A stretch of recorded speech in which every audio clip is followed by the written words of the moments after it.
कार्तिक मला सांग, समजा मी आहे आणि तू आहे, बरोबर आहे?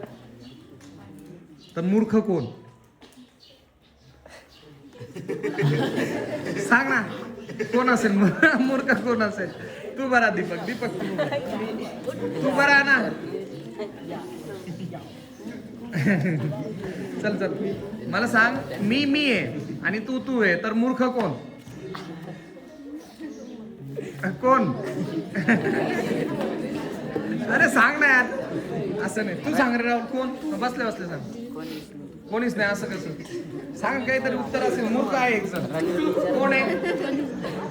मी आहे, तू आहे, तर आपल्या दोघांपैकी मूर्ख कोण? कोणीच नाही. असं नाही यार. तू रे रणवीर, तू सांग. तू म्हणजे तू मूर्ख आहे ना. मी काय म्हंटल, तू आहे आणि मी आहे, तर मूर्ख कोण? तू. कोण आहे सांग ना. मी बी म्हणलं तू बीचे ना, तू बी म्हणलं. कोण आहे? कार्तिकी कोण आहे? नाही. असे किचकट प्रश्न येतात, पण प्रसंगावधान राखून आणि तुम्हाला त्या वेळेस सिच्युएशनला बघून उत्तर द्यावी लागतात बरं का. लक्षात ठेवा. ओके, बसा.